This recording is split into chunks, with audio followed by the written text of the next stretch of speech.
والعاقبة للمتقين والصلاة والسلام على أشرف الأنبياء والمرسلين وعلى آله وأصحابه أجمعين أما بعد.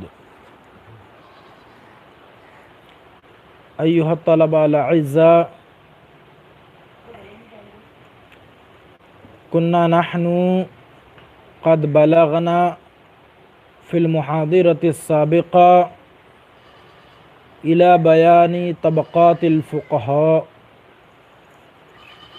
وقد قلنا أن العلامة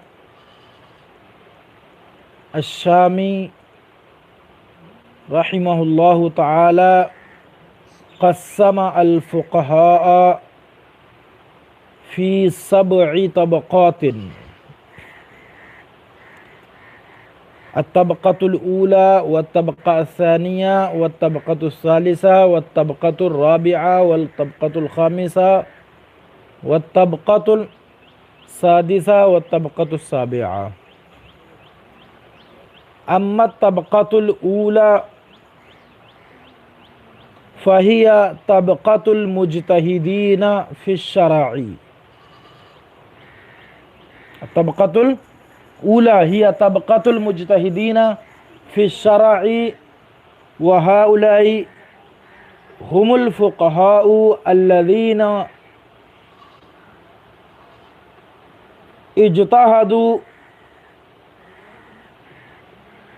واستنبطوا المسائل من الأدلة الأربعة، ووضعوا لاجتهادهم الأصول والقوانين.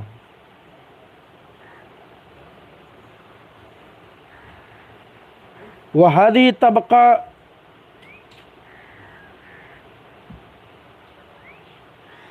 أي طبقة المجتهدين في الشرع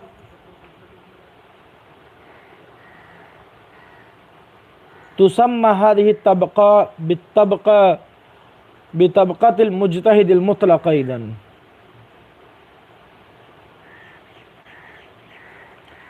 وهم كالإمام الأعظم أبي حنيفة والإمام الشافعي والإمام مالك والإمام أحمد بن حنبل والإمام الثوري وأحمد بن عيينة وغيرهم.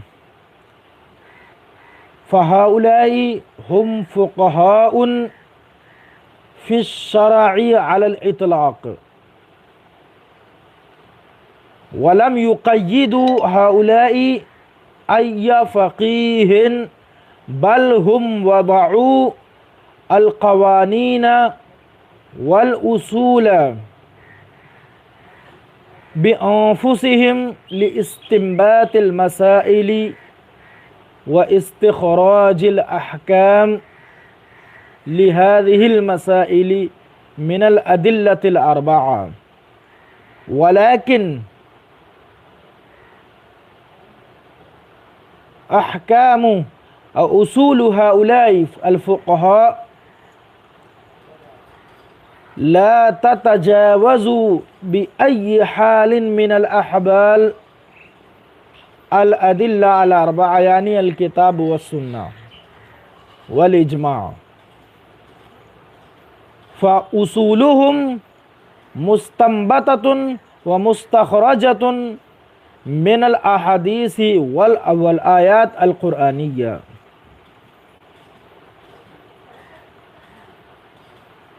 فهذه هي الطبقة الأولى، يعني طبقة المجتهدين في الشرع. ثم الطبقة الثانية. الطبقة الثانية هي طبقة المجتهدين في المذهب لا في الشرع. الطبقة الأولى طبقة المجتهدين في الشرع، والطبقة الثانية طبقة المجتهدين في المذهب. نعم. والمذهب يكون تبعا لأحد فقيه من الفقهاء الذين هم من الطبقة الأولى، یعنی کالامام الاعظم والامام الشافعی والامام مالک والامام احمد بن حنبل. نعم. فالمذهب يكون تابعا له، والأصول للمذهب يكون بوضع أحد من هؤلاء الأئمة السابقين. فالطبقة الثانية طبقة المجتهدين في المذهب. نعم، يعني هذه الطبقة هي طبقة المجتهدين المختارين. نعم، كالذين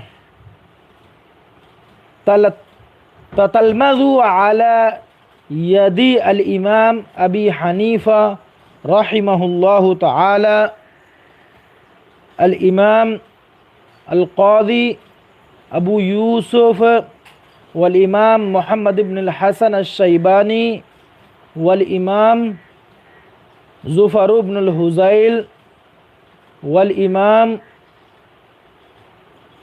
ابن زياد حسن بن زياد اللؤلؤي وغيرهم.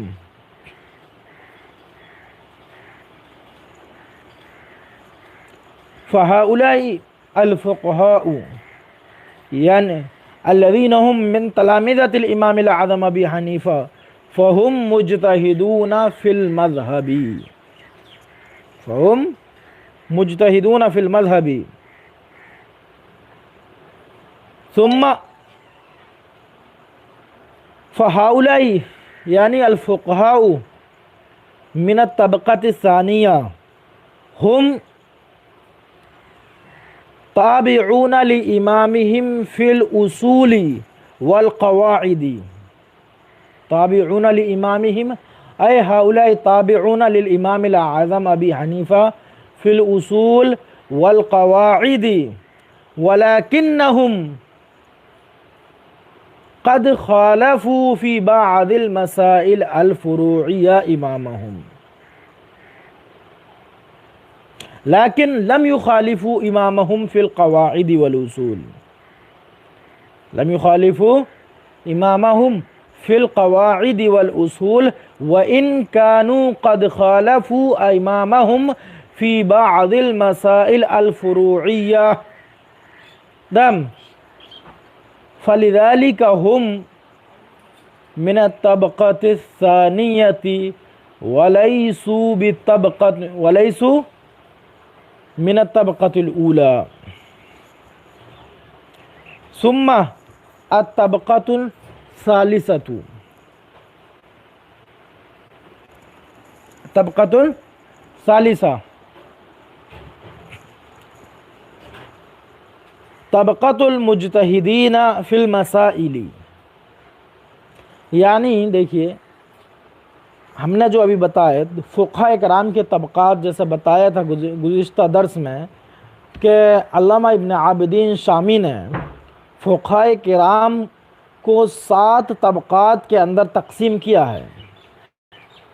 علامہ ابن عابدین شامی نے 7 طبقات کے اندر فقہاء کرام کو تقسیم کیا ہے. پہلے طبقے میں جو رکھا ہے انہوں نے ان فقہا کو رکھا ہے جو فقہا مجتہد فی المذہب، مجتہد فی الشرع ہیں، جن کو مجتہد مطلق بھی کہا جاتا ہے. ٹھیک ہے، تو مجتہد فی الشرع جو ہیں یعنی شریعت کے اندر جو مجتہد بنے، ایسا نہیں کہ کسی دوسرے فقی کے مذہب کے اندر فقی مجتہد ہے، نہیں، بلکہ وہ مباشرتاً بلا واسطہ شریعت کے اندر مجتہد ہیں، جیسے امام اعظم ہیں، امام شافعی، امام احمد بن حنبل اور امام مالک، امام ثوری اور امام احمد بن عیینہ وغیرہم. حضرات جو ہیں جو یہ فقہا ہیں اور مجتہد ہیں اور مجتہد فی الشرع ہیں. تو یہ فقہا وہ فقہا ہیں کہ جنہوں نے مسائل کے استنباط کے لیے، احکام کے استخراج کے لیے، قرآن و حدیث سے استخراج کرنے کے لیے، ادلہ اربعہ کے ذریعے سے استخراج کرنے کے لیے احکام کا انہوں نے اپنے اصول وضع کیے، قوانین وضع کیے، انہی اصول و ضوابط کے تحت چلتے ہوئے انہوں نے ان مسائل کا استنباط کیا، مسائل و احکام کا استنباط کیا انہوں نے انہی قواعد اور اصولوں کے تحت چلتے ہوئے۔ البتہ یہ اصول انہوں نے کہاں سے وضع کیے؟ تو اصول جو ہیں انہوں نے قرآن کریم کی آیات اور اسی طریقے سے احادیث نبویہ کی روشنی میں وضع کیے ہیں۔ پھر ان اصولوں کے تحت چلتے ہوئے نئے نئے مسائل کے احکام کا استنباط کیا۔ تو یہ وہ فقہا ہیں جو پہلے طبقے میں آتے ہیں، اور ان کو فقہا مجتہدین فی الشرع کہا جاتا ہے۔ دوسرے طبقے کے جو فقہا ہیں ان کو مجتہدین فی المذہب کہا جاتا ہے، فی الشرع نہیں بلکہ مجتہدین فی المذہب کہا جاتا ہے۔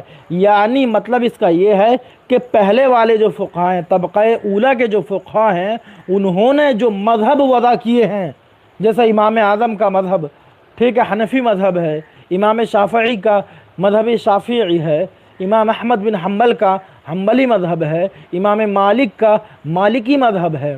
تو ان فقہائے کرام، ان بزرگ ہستیوں کے جو وضع کردہ مذہب ہیں، تو ان مذہبوں کے اندر جو لوگ فقیہ بنے، بہت بڑے فقیہ بنے، اور انہوں نے مسائل کا استنباط کیا ان قوانین کے تحت چلتے ہوئے جو قوانین اصحاب مذہب نے وضع کیے تھے، جو قوانین اصحاب مذہب نے وضع کیے تھے، ان قوانین کی روشنی میں چلتے ہوئے انہوں نے ان مسائل کا استنباط کیا مزید۔ جب مزید انہوں نے مسائل کا استنباط کیا تو یہ فقہائے کرام مجتہد فی المذہب ہوئے، نہ کہ مجتہد فی الشرع۔ تو یہ وہ فقہائے کرام ہیں کہ جنہوں نے اپنے اماموں کی وضع کردہ قوانین کی روشنی میں مسائل کا استنباط کیا، احکام بیان کیے، اور قوانین میں اپنے استاد یعنی اپنے امام کی مخالفت نہ کی، اگرچہ چند مسائل میں، چند فروعی مسائل میں اپنے پیشوا یعنی اپنے امام سے اختلاف کر لیا، اس میں کوئی حرج نہیں۔ اور یہ وہ فقہا ہیں جیسے مذہب حنفی کے اندر جو امام اعظم ابو حنیفہ رحمہ اللہ تعالیٰ عنہ کے شاگرد ہیں، جیسے ان میں سر فہرست قاضی القضات ابو یوسف اور امام محمد بن حسن الشیبانی، ظفر بن الحزیل، حسن بن زیاد اللؤلؤی وغیرہ آتے ہیں۔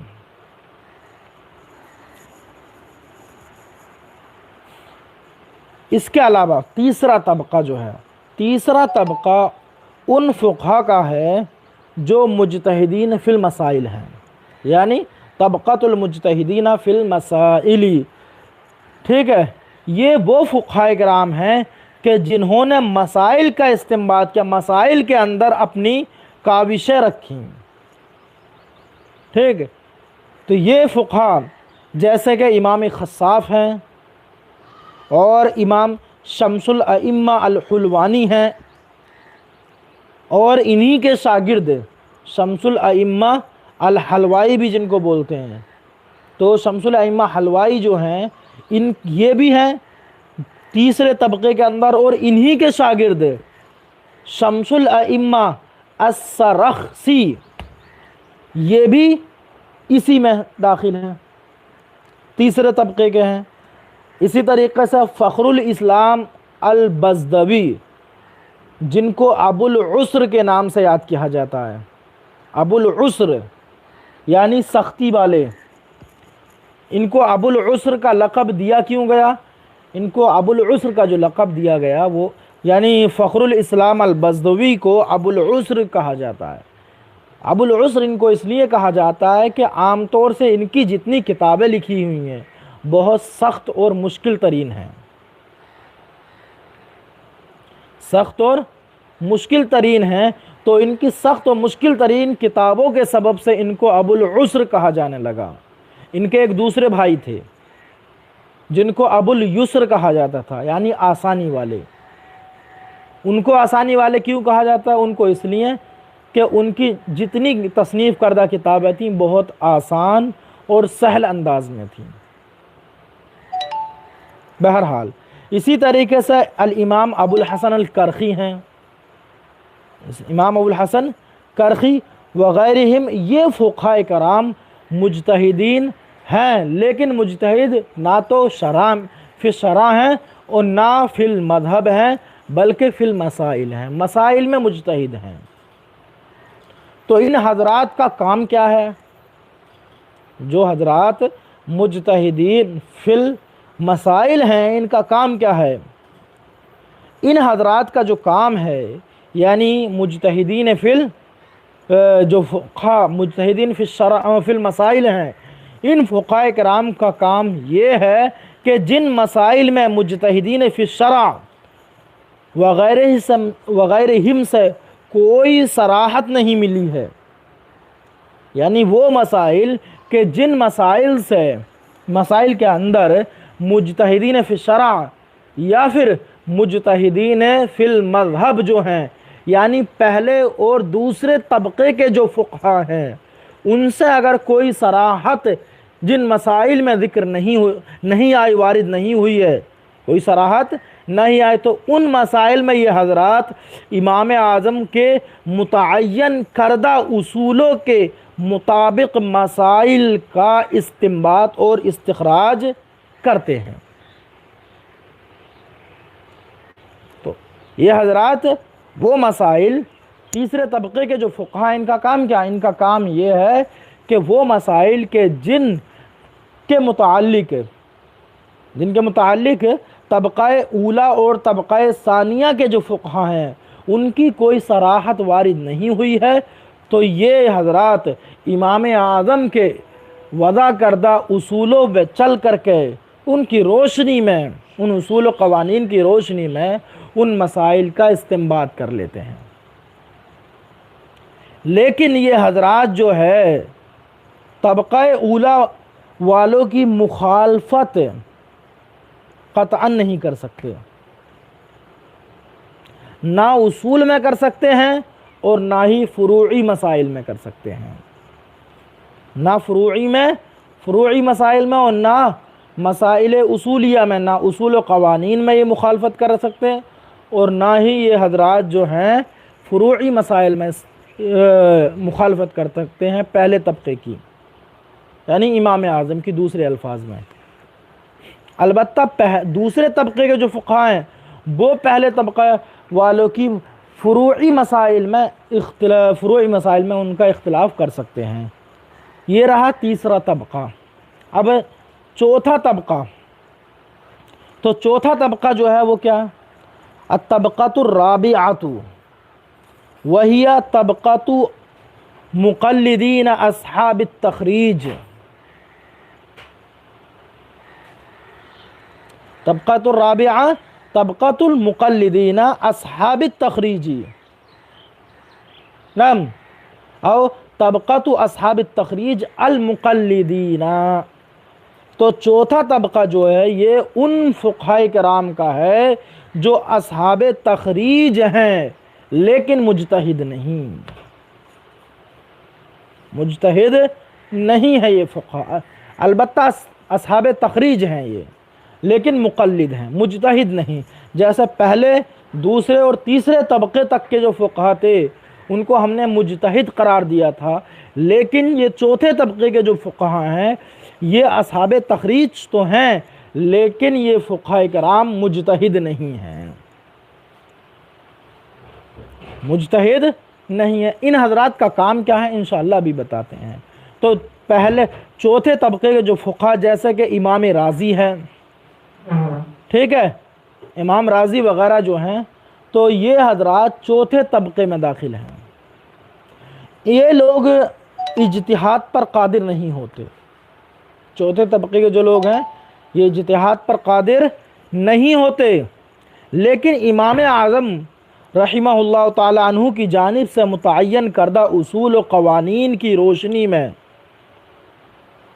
اور ان قوانین کو اتنی مضبوطی سے تھامے ہوئے ہیں کہ ان کی روشنی میں ہر مجمل قول کی تفصیل بیان کر سکتے ہیں اور مبہم مسئلے کی وضاحت بیان کر سکتے ہیں۔ یہ ہے اصحاب تخریج، ٹھیک ہے۔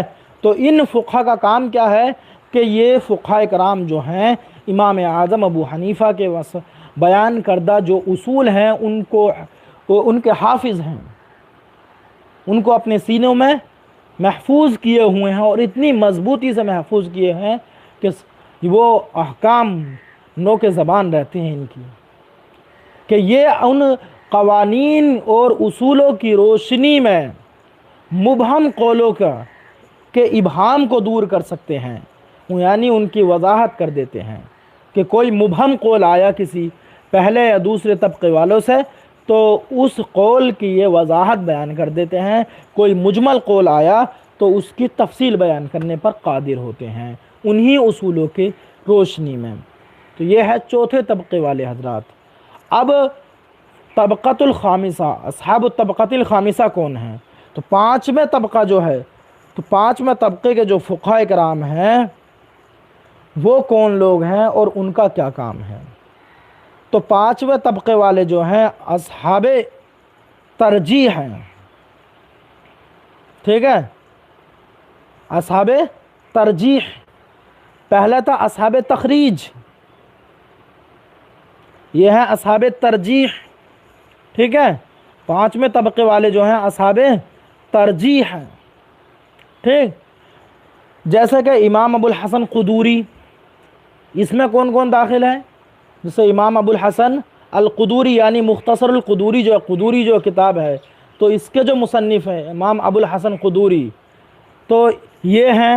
اسی طریقے سے صاحب ہدایہ ہے، ٹھیک ہے۔ تو صاحب ہدایہ یعنی جو ہدایہ ہم پڑھ رہے ہیں انشاءاللہ جو عنقریب شروع کرنے والے ہیں، تو اس کتاب ہدایہ کے جو مصنف ہیں وہ بھی اسی طبقے میں داخل ہیں، ٹھیک۔ تو یہ اصحاب ترجیح میں سے ہیں، اور ان حضرات کا کام کیا ہے؟ اصحاب ترجیح والوں کو یعنی پانچویں طبقے کے جو فقہاء ہیں، جو اصحاب ترجیح ہیں، ان کا کام کیا ہے؟ ان حضرات کا کام یہ ہے کہ بعض روایات کو بعض دوسری روایتوں پر ترجیح دے دیتے ہیں، بعض روایات کو بعض دوسری روایات کو ترجیح دینے کا کام ہے ان کا، ٹھیک ہے۔ جیسے کہ ہدایہ کے اندر جگہ جگہ آئے گا، بہت جگہ ملے گا، کیا ملے گا؟ ھذا اولا، ھذا اصح، ٹھیک ہے۔ اسی طریقے سے ھذا اولا، ھذا اصح روایتاً، ھذا ارفق للناس وغیرہ وغیرہ، اس طریقے کے مختلف اشارات ملیں گے۔ اور ھذا صحیح، ھذا هو الصحیح، ھذا هو الاصح، کہ یہی صحیح ہے، یہی اصح ہے۔ ھذا هو الاشبہ والاظہر، ھذا هو الاشبہ والاظہر، ٹھیک ہے۔ ھذا ارفق للناس، ھذا هو الافقہ، وغیرہ وغیرہ اشارات جو ہیں، مختلف اشارات ہدایہ کے اندر ملیں گے، ٹھیک۔ تو اس کا مطلب ہے کہ یہ بعض روایات کو بعض دوسری روایات پر ترجیح دے رہے ہیں۔ تو یہ فقہ وہ فقہ ہیں جو بعض روایات کو بعض دوسری روایات پر ترجیح دے دیتے ہیں۔ مطلب یہ سمجھ سکتے ہیں کہ کون سی روایت قوی ہے اور کون سی اقوی ہے، کون سی روایت کمزور ہے، ضعیف ہے، اور کون سی روایت جو ہے قوی ہے، معنی مضبوط ہے۔ تو یہ مختلف روایات جو آئی ہیں ہم تک، ان روایات کے درمیان قوی اور غیر قوی کے درمیان جو امتیاز ہے اس کو واضح کرتے ہیں۔ اس کو واضح کر دیتے ہیں۔ چھٹا طبقہ جو الطبقۃ السادسہ، چھٹا طبقہ یہ ان مقلدین حضرات کا ہے جو اقوی اور قوی، ضعیف اور ظاہر مذہب، اسی طریقے سے نادر روایتوں کے درمیان فرق کرنے پر قدرت رکھتے ہیں۔ کہ کون سی، یعنی یہ حضرات وہ ہیں جو اس بات پر قدرت رکھتے ہیں کہ کمزور روایت کون سی ہے، اقوی روایت کون سی ہے، ضعیف روایت کون سی ہے، ظاہر مذہب کیا ہے، نوادر کی روایت کون سی ہے، ٹھیک ہے، نوادر کی روایت کون سی ہے، تو ان روایات کے درمیان امتیاز پیدا کرنے کی قدرت رکھتے ہیں یہ لوگ، اور ان کے درمیان فرق پیدا کرتے ہیں۔ جیسے متاخرین علماء کرام میں سے متون اربع جو ہیں، متون معتبرہ کے مصنفین حضرات، جن میں صاحب کنز الدقائق، تو متون معتبرہ یعنی صاحب کنز الدقائق ہیں، اسی طریقے سے صاحب المختار للفتویٰ جو کتاب ہے، ٹھیک ہے، یہ بھی معتبر متن ہے۔ تو المختار للفتویٰ جو کتاب ہے تو اس کے مصنف، اور اسی طریقے سے صاحب وقایہ، ٹھیک ہے، صاحب وقایہ، تو وقایہ بھی یہ متن ہے۔ اسی طریقے سے صاحب مجمع البحرین جو ہیں تو یہ ہیں، تو یہ لوگ جو ہے سر فہرست ہیں، متون اربع یہی ہیں۔ تو متون اربع کے جو مصنفین حضرات ہیں، جب فقہ حنفی کے اندر متون اربع کہا جائے، ٹھیک ہے، تو اس وقت جو مراد ہوتی ہیں وہ یہ 4 کتابیں ہوتی ہیں، ٹھیک ہے، وقایہ، مجمع البحرین، المختار للفتویٰ، اور اسی طریقے سے کنز الدقائق، ٹھیک۔ تو ان حضرات کا جو کام ہے وہ قوی اور اقوی ظاہر مذہب اور نوادر وغیرہ کی روایات کے درمیان امتیاز پیدا کرنا ہے، ٹھیک۔ ان حضرات کی خصوصیت یہ ہے کہ یہ متروک اقوال اور ضعیف روایتوں کو اپنی کتابوں میں نقل نہیں کرتے۔ چھٹا طبقہ جو ہے وہ کون سا ہے؟ چھٹا طبقہ ان مقلدین حضرات کا ہے، ٹھیک ہے، یہ چھٹا طبقہ مقلدین حضرات کا ہے جو اقوی اور قوی، ضعیف وغیرہ کے درمیان کوئی بھی امتیاز نہیں کرتے، اور نتیجتاً ہر، ٹھیک ہے، خشک و تر کو اپنی کتابوں کے اندر داخل کر دیتے ہیں۔ یعنی انہیں یہ پتہ نہیں ہوتا کہ کون سی روایت قوی ہے، کون سی ضعیف ہے، کون سی روایت ظاہر المذہب ہے، کون سی روایت نوادر کی ہے، اسی وجہ سے یہ اپنی کتابوں میں سارے مسائل کو جمع کر دیتے ہیں، ٹھیک ہے۔ اور یہ میں نے جو فقہاء کرام کے طبقات بیان کیے، یہ رد المحتار علی الدر المختار کی جلد اول کے اندر موجود ہیں، ٹھیک۔ فہذا ما نختم بهذا القدر درسنا اليوم، والسلام علیکم ورحمۃ اللہ وبرکاتہ۔